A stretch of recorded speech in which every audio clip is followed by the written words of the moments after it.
my hat ready for this one. Hazelnut coffee. Oh man. Alright guys, let's talk about some things that I learned doing this Nelly versus Ludacris project. Let's go.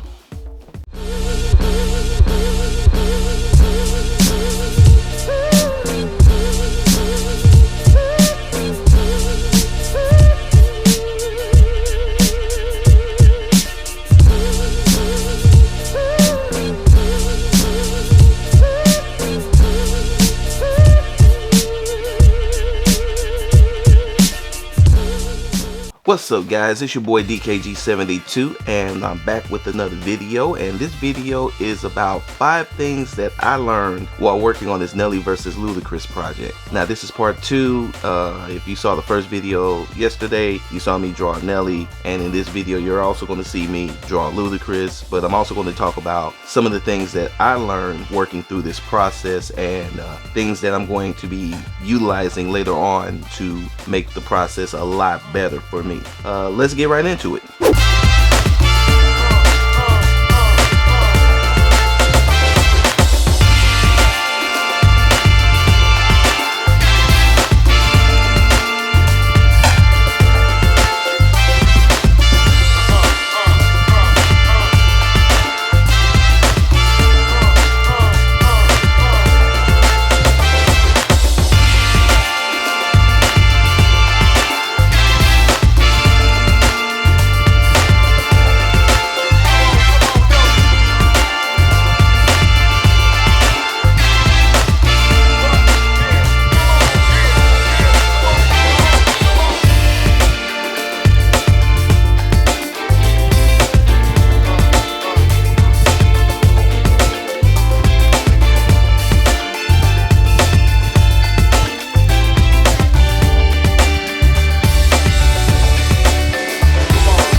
Alright guys, so the first thing that I learned is that when you're working with a lot of white on your characters, like, you know, Nelly's shirt was all white, like my shirt is all white, Ludacris had the white ATL, the white stripes, it's best to have a color underlayer so that you can see all of the areas that need white and make sure that all of those areas are covered.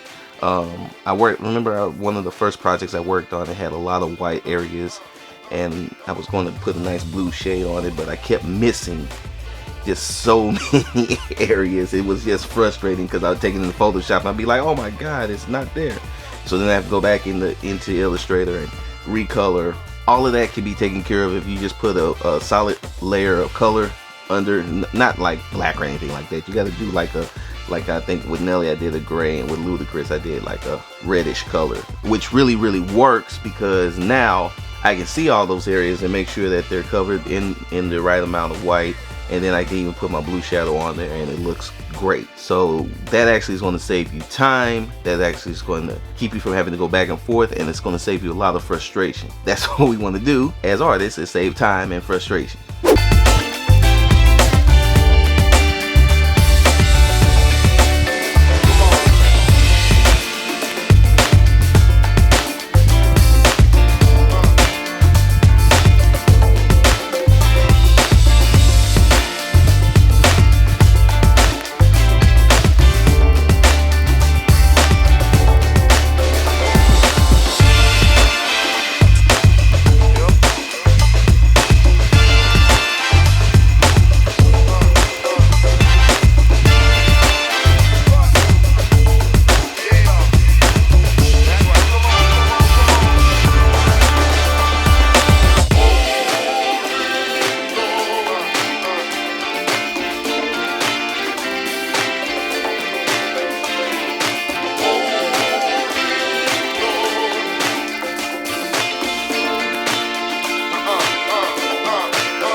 Alright, so the second thing that I learned is that even if you are a cartoony artist like myself, it's good to just keep a solid reference picture of whoever you're working on off to the side in Illustrator. Illustrator has this unique thing where they have this huge gray area. You know, you have your working artboard that you're on, but then you have this huge gray area where you can put things off to the side and they don't affect the final file, which is like the weirdest, wildest thing I've ever seen. But it works so well because it allows you to bring in stuff like reference pictures and things of that nature, so that you don't have to always keep going back to another tab or anything like that. I can just quickly scroll over, look at my reference picture, get what I need. And in this case, it came down to a lot of color tone issues, a lot of skin tone issues with the guys that I was working with. So I just couldn't get Nelly's skin tone right. I couldn't get Ludacris' skin tone right off the top of my head. But then I was like, hey, got the picture there. So scroll right on over, take the little the color picker, drop it, boop, boop, it's in there. And I'm a much happier artist for it. Again, speed, frustration, eliminated just by doing that thing right there.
Alright guys, so the third thing that I learned is that custom brushes are so important.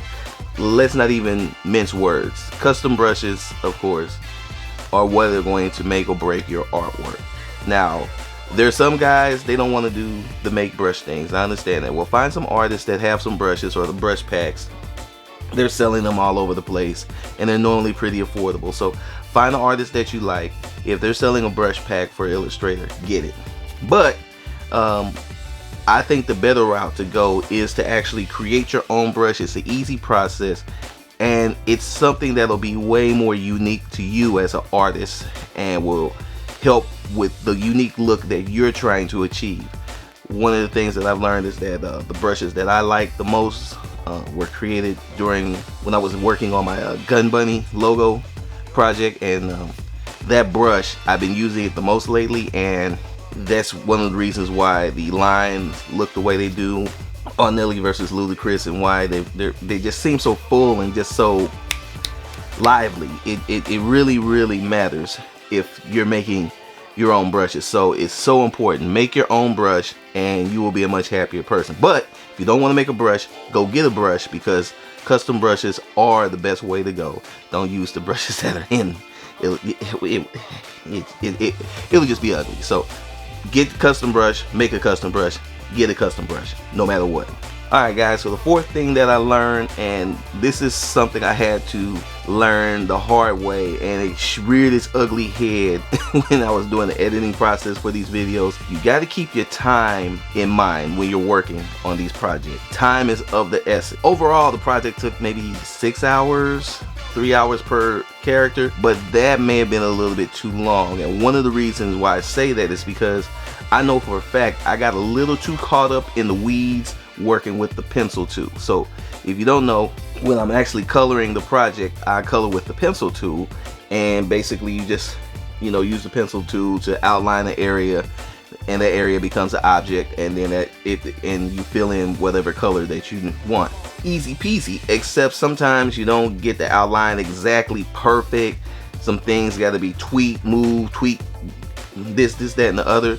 So you really have to be mindful of that when you're working on these projects, and you have to be mindful that if you're going to do that all of that tweaking and all that extra stuff, that takes up time, that adds more time to the project, that adds more time to your turnaround. So just keep that in mind and try not to get so caught up in the weeds. Sometimes you got to, but try not to get so caught up in the weeds that you take way longer than you need to take on a project. So always keep that in mind.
And tip number 5, always be willing to review and reassess everything that you've done on a project. Basically, once the project is done, you look back at it and you look at all the things that you've done right, some things you feel like you could have done better, some things you know you just absolutely just, oh my God, it just went totally left field. So you always want to be able to review and reassess your process to make yourself better. The more that you're open-minded, the more that you're critical, the more that you hold yourself accountable, the better the next project's going to be, and the better the next project after that's going to be, and the faster that you're going to get at this process. One of the reasons why I'm making this film series is because I just started illustrating in Adobe Illustrator. For a long time I had only used it for doing lettering treatments and lettering, and I was very much afraid to try it as Illustrator until I met my man Scott Terry, and I saw what he was doing, and I was very intrigued, so I wanted to try it myself, but I was still kind of hesitant. One of the benefits of our situation right now is that I was able to take the time to actually learn, and now I find out that this program really fits my style like a glove. But that being said, I still have to be I have to hold myself accountable to a high standard and to trying to make the best art that I can. So you got to be able to review, you got to be able to reassess. At the end of the day, y'all, practice makes perfect. We talking about practice, not a game, not a game, not a game. We talking about practice.